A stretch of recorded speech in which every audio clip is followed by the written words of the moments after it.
The year 2012 ended on a tragic note with a gruesome gang rape case in the nation's capital. Atrocities against women in the country are on the rise these days. Even though they existed in older times, their magnitude, frequency, and severity have reached unprecedented proportions. 2000 years ago, Jesus taught us, love thy neighbor as thyself. But what is happening around us today is just the opposite. Violence like rape and murder, exploitation, inequality, do we see in our society? All our claims to being civilized amount to mere affectations.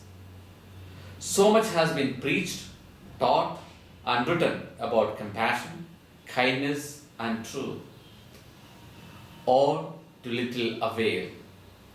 The more our society is becoming civilized and advanced, the greater it is becoming vulnerable to all kinds of disruptive and violent developments. The incident in the capital, no doubt, unleashed an uprising of the youth in protest against heinous crimes. The Indian women continue to be treated as an unwanted subhuman species in our country.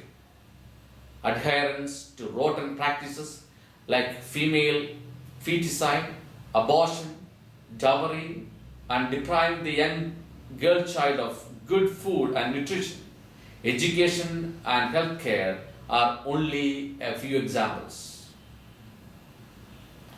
A nation that kills its own children has no future, said the late legendary Pope John Paul II in 1996. We take pride in the fact that we are a progressive nation. We are proud of our democracy and of our secular values. But we turn a blind eye and deaf ear to the injustices and inequalities that prevail in our society, especially in the case of women. Our attitude of simultaneously worshipping and denigrating women must change. Rape is not the only form of violence practiced against women. We must change our patriarchal and disrespectful attitude towards women. We as a nation have to go a long way in our treatment of our own women. Punishing the culprits is not going to be the only effective deterrent. Sensitizing people on the issue is the way to go about. Society, especially adolescents and youth, need to be taught about the rightful place of women in the society.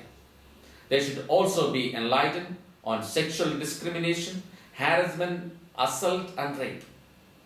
Laws alone will be grossly inadequate for changing the culture of caste inequality, corruption, or violence against women.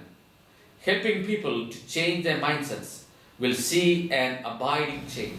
The significance of the Delhi incident is that it could draw attention to the poor social, economic, political, judicial, and administrative situation existing in our country.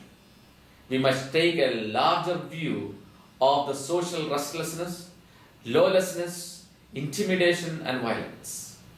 While joining the sea of protesters in condemning the heinous crime and demanding adequate punishment for the culprits, we, the Chai family, reiterate our resolve to devote more time and resources to empower more and more women and girl children to fight the discrimination and inequalities shown to them. The Catholic Health Association of India, being an organization of religious sisters, has been focusing on the health of women, children, and elderly for the past 7 decades. CHAI has an expansive base of 3,300 member institutions, including large, medium, as well as small hospitals, health centers, and social service societies. Its massive network comprises 11 regional units, 1,000 sister doctors, 25,000 sister nurses, and 10,000 paraprofessionals.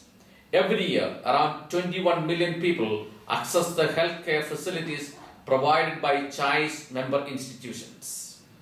In the future, we would intensify our efforts at changing the mindsets of people, especially youth, through moral education and awareness building. CHAI recommits itself to better the future of every girl child and women in the country through interventions in health and health education. May God bless our efforts.